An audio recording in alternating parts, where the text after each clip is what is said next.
Attention, ce programme risque d'heurter la sensibilité des plus jeunes, c'est pourquoi nous vous conseillons de vous munir d'un sac à vomi. J'espère que vous passerez un très agréable voyage sur AirTroll durant lequel vous serez en compagnie de Sœur Valzatote et de son acolyte Léo. Attends mais t'es sérieux là? C'est quoi cette introduction pourrie? Monsieur Léo, vous voici, pour l'instant je me passerai bien de vos commentaires. Et puis d'abord les trolls ça vole même pas. C'est moi qui commande putain de M astérisque astérisque astérisque astérisque un troll fait à la rigueur. Et encore ça me semble impossible. Il faudrait mettre du ruban adhésif autour de la petite pour pas qu'elle explose.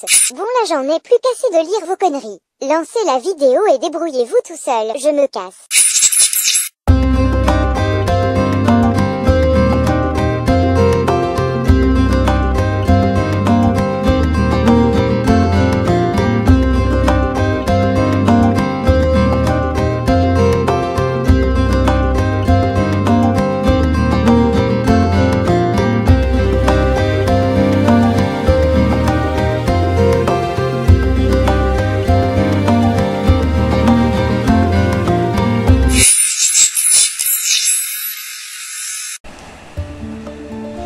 Alors, aujourd'hui on va parler des dragons. Je te coupe 2 secondes, mais on devrait pas l'expliquer pourquoi on fait ça déjà.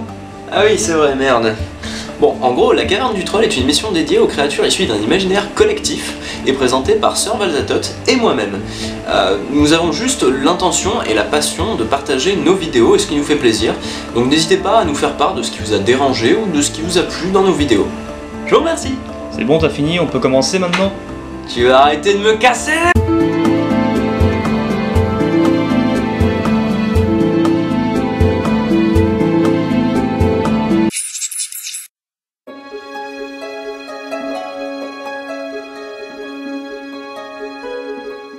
Les dragons, ces putains de lézards volants à grande queue.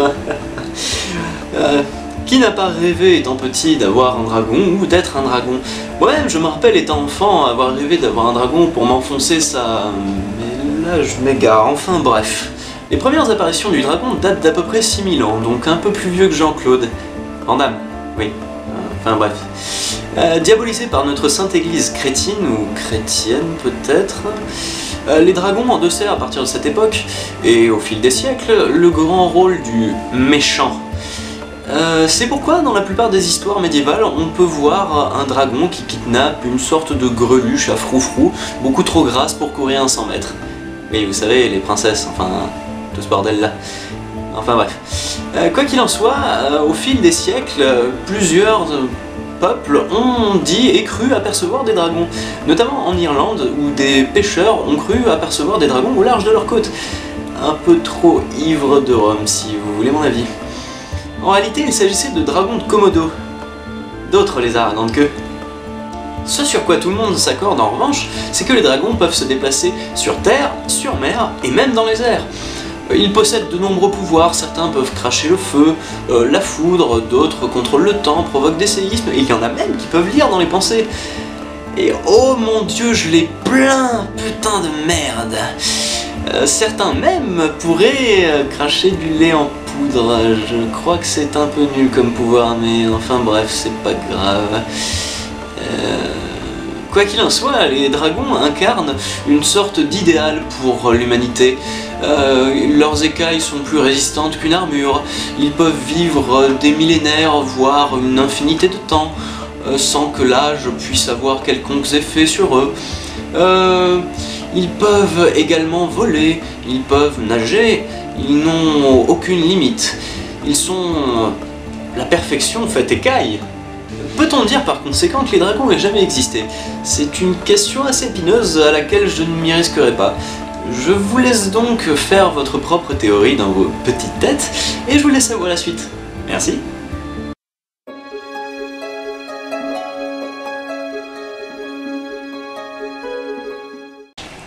Des premières civilisations jusqu'à nos jours, en passant par les 4 coins du monde, on retrouve des représentations de gigantesques et puissants reptiles que l'on appelle dragons. Même si la base morphologique du dragon varie d'une culture à l'autre, on retrouve la base quand même d'une créature reptilienne ayant une dimension quasi divine. Bien sûr, je ne pourrais m'étendre à toutes les représentations de dragons. De ce fait, j'ai choisi quelques foyers culturels qui auraient pu avoir une influence importante pour notre conception actuelle du dragon. La première représentation connue d'un dragon a été localisée en Chine, dans une tombe de la nécropole de Xishuipo. Elle date du 6e millénaire avant Jésus-Christ et est constituée de coquillages. De ce fait, nous allons nous attarder au foyer asiatique, et plus particulièrement chinois. Dans la tradition chinoise, le dragon est représenté avec un corps serpentin, une gueule barbue. Certes, il n'a pas d'ailes, mais il est capable aussi bien de nager que de voler, grâce à une perle qui cache dans les replis de sa gorge. Une génération d'enfants connaît cette forme de dragon à travers le dessin animé Mulan. Bonjour! Dans la tradition chinoise, les dragons sont des forces de la nature. De ce fait, elles ne sont pas forcément maléfiques. Elles sont juste à l'image de la nature. Souvent bénéfiques, tantôt néfastes, comme le sont les ouragans, les tsunamis et les cyclones. En Chine, le dragon est appelé Long. Mais la richesse culturelle chinoise nous décrit plusieurs types de Long. 4 exactement. Le premier est le Fuzang Long, qui fait quoi déjà C'est le gardien des trésors. Ah oui, c'est ça. Ensuite, le Dilong, dragon terrestre, qui est responsable des cours d'eau et de leurs sources. Ensuite, nous avons le Tianlong, qui est un dragon céleste, gardien des dieux et des cieux. Et enfin, le Shenlong, qui est un dragon spirituel, qui est lié au vent et aux pluies, mais qui est aussi le symbole de l'empereur, qui était le seul à pouvoir arborer sur ses habits. Ce dernier type de dragon est lié à l'empereur chinois, en raison des exploits mythiques de Yu le Grand, premier empereur chinois. Ce dernier a réussi à organiser son empire avec l'aide d'un dragon spirituel. De ce mythe, tous les empereurs chinois sont considérés comme des enfants de dragon. Cette conception d'un dragon aussi indomptable que la nature influença les voisins de la Chine. Ainsi on retrouve le Ryu au Japon, le Rong au Vietnam et le Yong au Corée. Tout ce type de dragon découle du dragon chinois et sont autant d'incarnations des forces de la nature.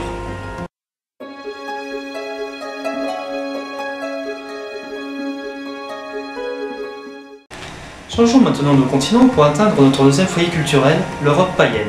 Tout d'abord la Grèce antique qui nous offre plusieurs créatures reptiliennes que l'on peut considérer comme dragons. Ainsi le mythe d'Héraclès ou d'Hercule nous rapporte son combat contre le Ladon ou l'hydre de Lerne, et le mythe d'Apollon contre Python. Ces dragons sont des descendants directs de Gaïa, déesse de la Terre. De ce fait, ils sont comme leurs cousins asiatiques, il s'agit de forces de la nature, sauf qu'ici, l'orgueil des hommes les pousse à les combattre pour les contrôler au lieu de simplement les respecter. On peut voir ici les prémices de la chasse aux dragons. Partons quelques contrées plus au nord-ouest, et intéressons-nous maintenant à la mythologie celte et scandinave. Dans la mythologie celte, on nous rapporte une légende concernant un combat entre un dragon rouge et un dragon blanc. Le premier est maintenant présent sur le drapeau du Pays de Galles, tandis que l'autre représentait les Saxons envahisseurs. La fin de ce combat fut terriblement épique. Ils finirent ivres et enfermés dans un coffre de pierre sous Oxford. Rapportons aussi le Cuélèbre, un serpent ailé enfoui sous terre qui garde un trésor. Rapportons aussi quelques légendes scandinaves du même genre, dont la légende de Beowulf qui rapporte un dragon gardien de trésors, ou la légende de Siegfried qui rapporte l'histoire du nymphe Fafnir qui fut avare et transformé en dragon et condamné à le garder sous cette forme. Dans la même mythologie scandinave, parlons de quelques dragons divins, comme Nidhogg qui ronge les racines d'Yggdrasil, l'arbre monde, et Jormungand, un serpent gigantesque qui entoure Midgard, la terre des hommes, et qui participe à son union.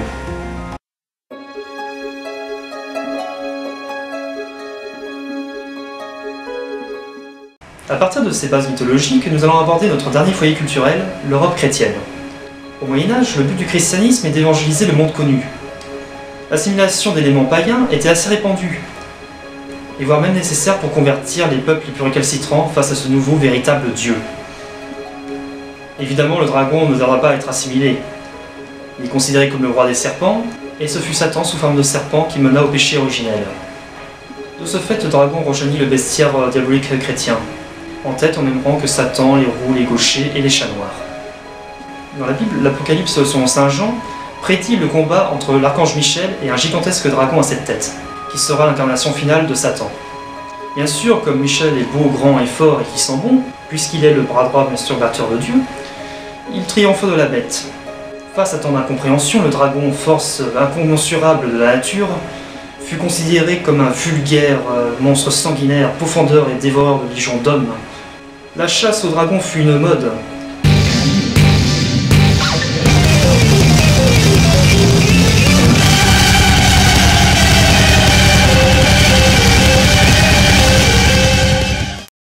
Dans l'iconographie chrétienne du Moyen-Âge, on retrouve plusieurs saints soroctones qui en fait sont juste de vulgaires copies de chasseurs de dragons celtes, grecs et scandinaves. Cependant, le Moyen-Âge mit en place quelques légendes concernant les dragons, par exemple les chevaliers de la table ronde, avec Merlin et Vertigère. Vertigère était usurpateur du trône de Grande-Bretagne, et il voulait construire une tour, mais celle-ci s'effondrait chaque nuit. Merlin alla voir dans les sous-sols et découvrit les deux dragons, le dragon blanc et le dragon rouge, qui avaient été réveillés par le chantier et qui finissaient leur combat. Bien sûr, Merlin résolva le problème, et Vertigère finira de construire sa tour. Notons aussi dans la légende des chevaliers de la table ronde, Uther Pendragon, nom signifiant littéralement tête de dragon, et qui n'est autre que le père du roi Arthur. Notons aussi la création de quelques espèces proches du dragon, comme la vouivre qui possède seulement 2 pattes postérieures et une paire d'ailes. Ou encore le cocatrix, qui est une sorte de mélange entre un coq et un crapaud et un lézard. En fait, il s'agit d'une créature qui naît à partir d'un œuf de coq couvé par un crapaud. Je souhaite bonne chance à ceux qui vont essayer d'en avoir un. Ainsi se termine cette partie sur la formation du stéréotype du dragon médiéval, qui s'est poursuivi jusqu'à nos jours. A vous, mon cher Léo, de prendre la relève.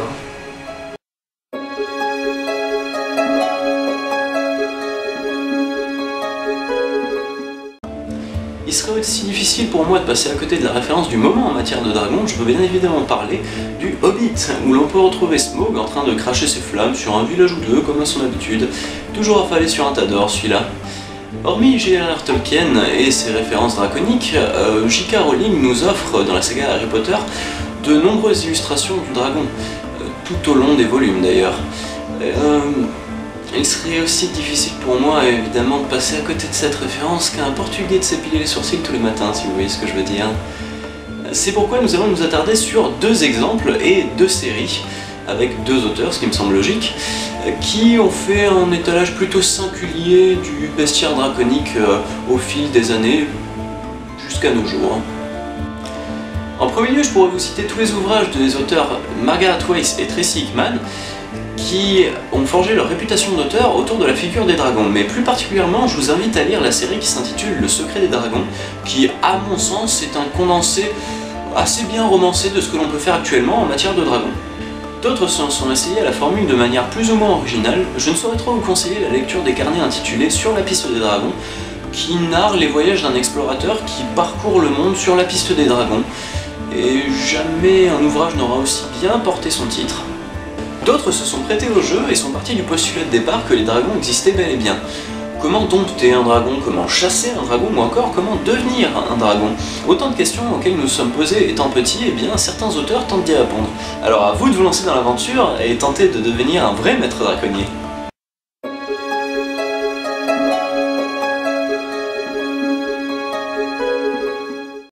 Ah, le cinéma! Il ne faut pas non plus oublier que le cinéma nous a beaucoup aidé à donner une tronche à ces gros vers luisants qui essayent désespérément de nous faire croire qu'ils ont une queue beaucoup plus grosse que la nôtre. Ce qui n'est pas faux au sens propre comme au sens figuré, mais bon, passons. Comme je le disais plus tôt, l'adaptation du bouquin de J.R.R. Tolkien nous a donné à voir une sublime représentation de Smaug. Non, parce que pour passer de ça à ça, moi je dis chapeau franchement. Je ne sais vraiment pas quelle version je préfère entre Médor qui fait coucouche panier sur son gros tas d'or, ou la grosse limace Aikai qui se paye des putains de sourcils. Tout ça pour dire que les représentations du dragon divergent, que ce soit au niveau des livres comme du 7e art. Tenez par exemple, Dragon, un film sorti il y a peu. Oh putain, quelle originalité dans le titre aussi. Le concepteur graphique et le réalisateur nous donnent à voir une image du dragon beaucoup plus docile, à l'image d'un animal de compagnie plus qu'un vrai dragon lui-même. Et toi, Rose, qu'est-ce que t'en penses? Rien à foutre, je suis un putain de chat, moi.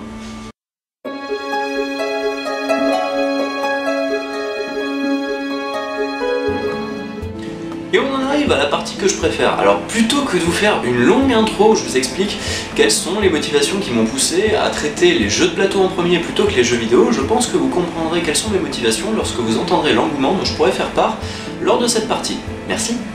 Donc, qui dit jeu de plateau aidé dit forcément Donjons et Dragons. Créé dans les années 70, Donjons et Dragons, ou plutôt devrais-je dire Dungeons and Dragons. Comme bon nombre de rôlistes, j'ai commencé à faire du jeu de rôle, Oui, parce que si vous n'avez pas compris, les adeptes du jeu de rôle sont appelés rôlistes. Ah, mais qu'est-ce qu'un jeu de rôle au fait? C'est pas vrai, qui est-ce qui m'a foutu ce con là?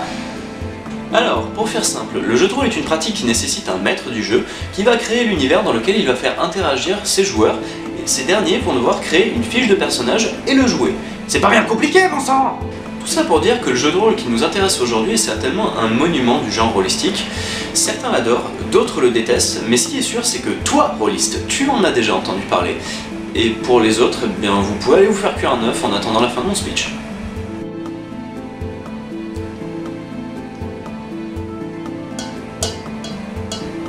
Fondé par Gary Gygax, Donjons et Dragons est un univers médiéval fantastique qui met en scène plusieurs races, obligées plus ou moins de cohabiter ensemble pour se sortir de situations plus ou moins périlleuses également. A la clé, il y a souvent moult trésors ainsi qu'une grunche à froufrou emballée si vous voyez ce que je veux dire, mais ne vous y méprenez pas. Si je fais l'apologie de Donjons et Dragons, ce n'est pas seulement parce que je suis rôliste, mais évidemment parce que le thème du dragon est au cœur du monde et du scénario de ce jeu de rôle. Mais pour cela, je vous invite à aller voir le magnifique site du GROG. Bon, après, je pourrais aussi vous dire qu'il y a eu des films dérivés du jeu de rôle Donjons et Dragons, mais ils sont tellement mauvais qu'il faudrait vraiment me crever les yeux et me brûler la langue pour que je puisse vous en parler. Vous comprendrez donc pourquoi je préfère m'abstenir. C'est dommage, ça aurait beaucoup de vues.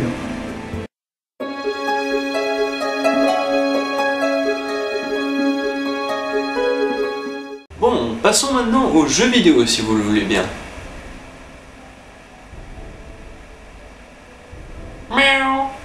The Elder Scrolls. Comment passer à côté de ce monument de ces dernières années? Bon, pour les néophytes, sachez que l'on y incarne l'enfant de dragon et que notre route nous mènera par monts et par vaux à croiser le fer avec ces reptiles incandescents, cracheurs de... Attendez une minute là. Je suis en train de me dire un truc. Les dragons dans Skyrim, c'est un peu les racailles que t'as en bas de chez toi en fait. Ah bon? Bah ouais, ils crachent partout, ils foutent le feu à tout ce qui les en... Voilà quoi, et viennent t'agresser toutes les 5 minutes en plus. Attends, je tiens un secret que Bethesda voulait jalousement garder en fait. Ou pas. Ouais. Malheureusement pour tous les geeks qui nous regardent, je ne vais pas trop m'apesantir sur le sujet car il y a énormément de jeux vidéo qui traitent du thème du dragon. C'est pourquoi, comme dans ma première partie, je vais m'appuyer sur 2 exemples. Spyro, ce magnifique petit dragon à la couleur chatoyante. Attends un peu, je me rappelais pas qu'il avait autant la classe dans mes souvenirs, Spyro. Ah oui, voilà, c'est mieux. Oui, c'est bien mieux là. Ça ressemble déjà un peu plus à la petite bouse qu'on incarnait à l'époque de la PlayStation 1. En vrai, je sais pas si vous vous en souvenez, mais le scénario était plutôt bien ficelé étant donné que ça s'adressait à des enfants. Tous les dragons étaient transformés en statues et Spyro que l'on incarne est épargné du fait de sa petite taille. De ce fait, Spyro est obligé de passer de niveau en niveau pour aller acquérir des joyaux pour pouvoir faire recouvrir leur forme aux dragons qui ont été changés en statues. Assez chiant comme boulot et assez linéaire, je dois bien l'avouer. Mais étant donné que ça s'adressait à un public d'enfants, c'est plutôt louable de leur part. A la fin nous attendait le boss final, une sorte de mix random entre un gnome et un orc, avant de le poutrer pour ramener la paix sur le monde des dragons. Maintenant, on va passer à Dragon Age.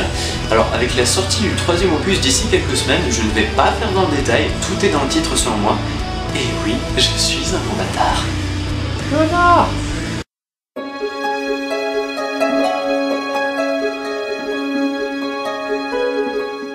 Pour conclure ce premier épisode concernant les dragons, nous avons pu voir que dans les premières civilisations, les dragons furent considérés comme une force de la nature, tandis que le christianisme tenta de diaboliser leur image pour en faire un monstre sanguinaire tel qu'on le connaît aujourd'hui.